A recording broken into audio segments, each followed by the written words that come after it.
Hey guys, welcome back to Mint Tea, and today's lesson is population growth. And remember, we'll be following the CSEC biology syllabus. Let's get straight into the video.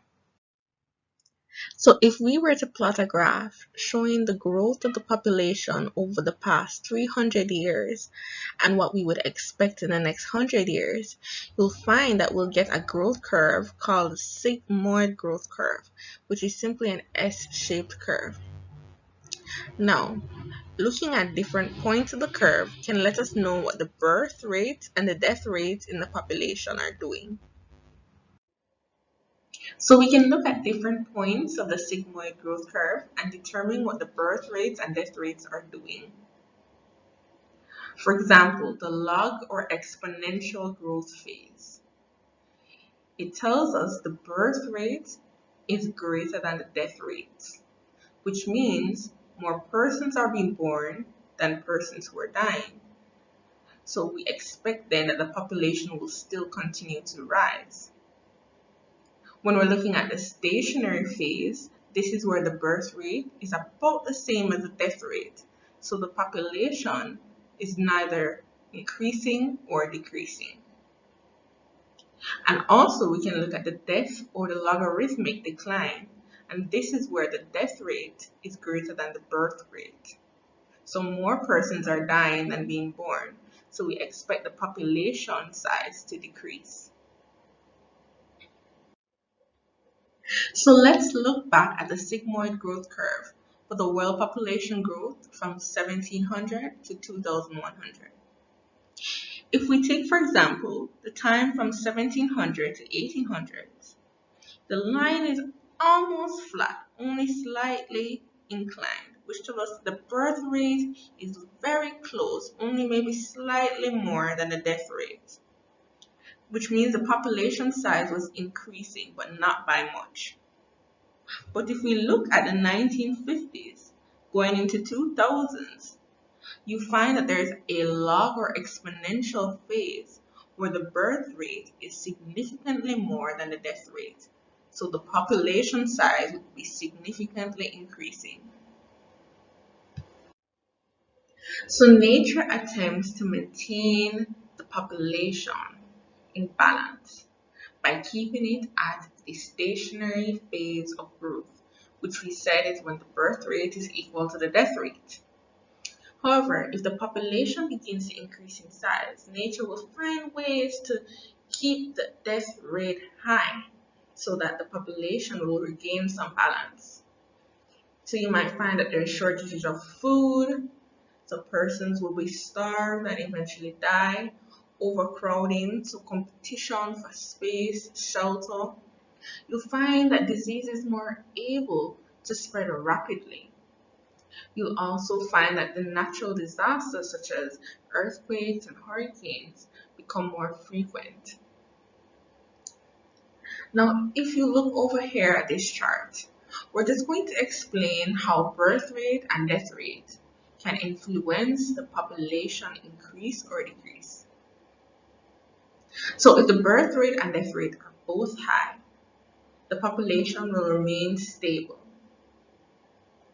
If the birth rate is high and the death rate is falling rapidly, meaning that very few people are dying, you'll find that the population will have a very rapid increase.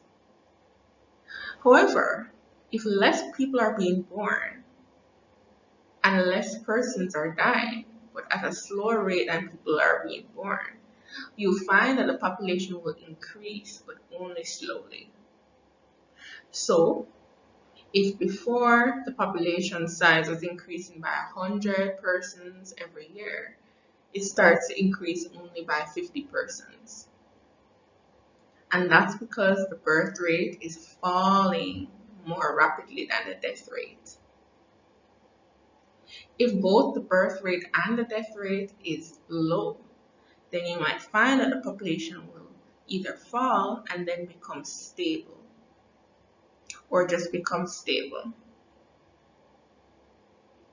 Now, lastly, if the birth rate is rising once again and the death rate is low, then the population will either have a slow increase or remain stable. So the human population currently is still in the log or exponential growth phase. That means the birth rates are more than the death rates. Why is that compared to other species? Well, for humans, we have very few predators. We have a better understanding of nutrition and health. So we know how to have a balanced diet. We know the importance of exercise. We have more developed modern medicine. So we have medications that will treat specific illnesses. We have a way better water supply and sanitation system than the lower order animals. And we also have an improved and efficient agricultural sector and a way of increasing our food production. So we're going to now get into the effects of man's population growth. So the first effect we're going to look at is the depletion of natural resources. We can divide natural resources into non-renewable and renewable resources. Non-renewable speaks to land and minerals, and they're in finite amounts, meaning they're limited in size or extent or number. And we find that they're running out due to man's increasing demand for them. Let's look at some examples. So we have bauxite, which is used along with aluminum in the manufacturing of aluminum chemicals. Bauxite is also the main constituent material in airplane making industry, electrical industry, machinery, and civil tool making industry. We use crude oil for plastics, clothing, furniture insulation, kitchen, cars, and even food. We use natural gas in electrical powering, vehicle fuels, heating, cooking. And lastly, we use coal for many important uses worldwide. For example, electricity generation, steel production, cement manufacturing, and as a liquid fuel. Our renewable resources are replaceable, but at risk of extinction.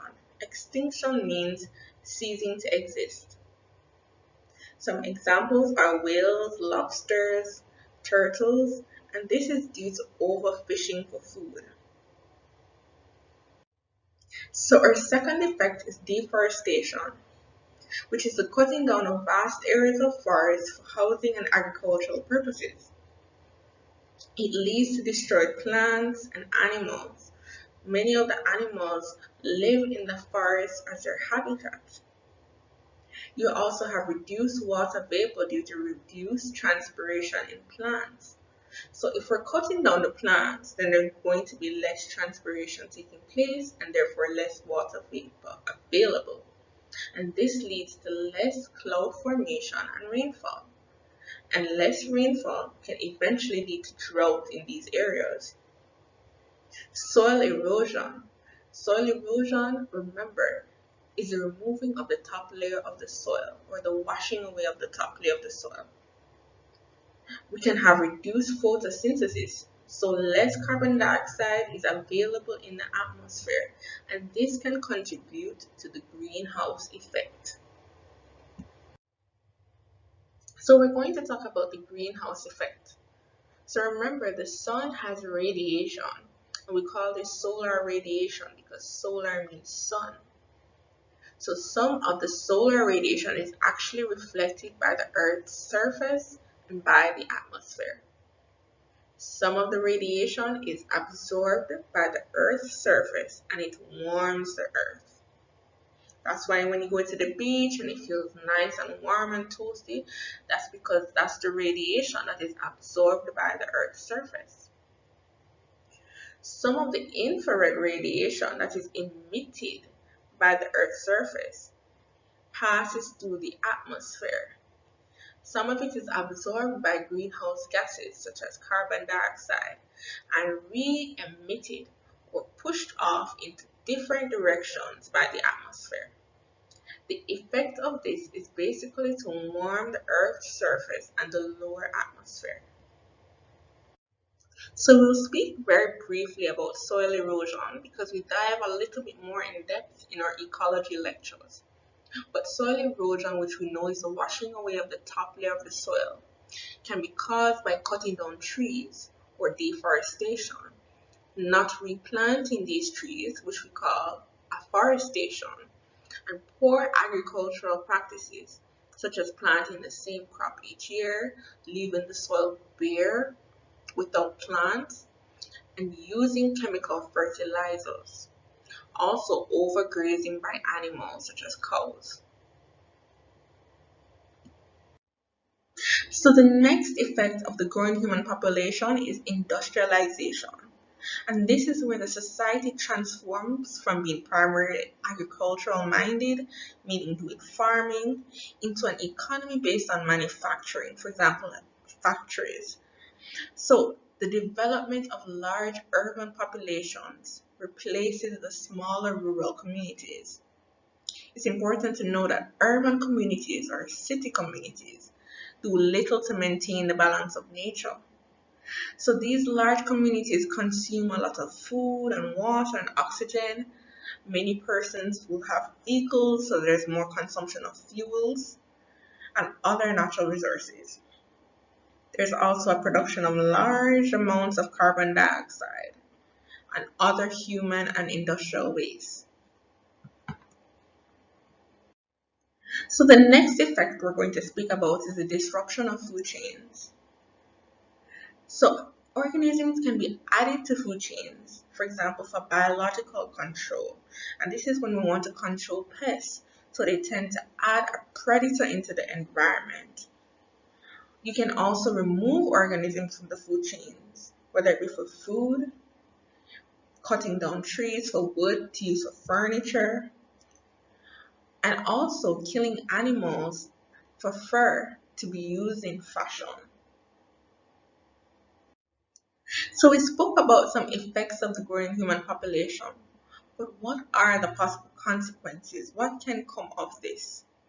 Well, we can ultimately lead to a shortage of food, land, and natural resources, overcrowding in areas, which can also lead to rapid disease spreading, and further pollution, which may ultimately lead to the phase of decline, where death rate starts to increase and become more than the birth rate. And that's it. I hope you guys enjoyed this video. Like, share, and subscribe to the channel, and I'll see you in the next lesson.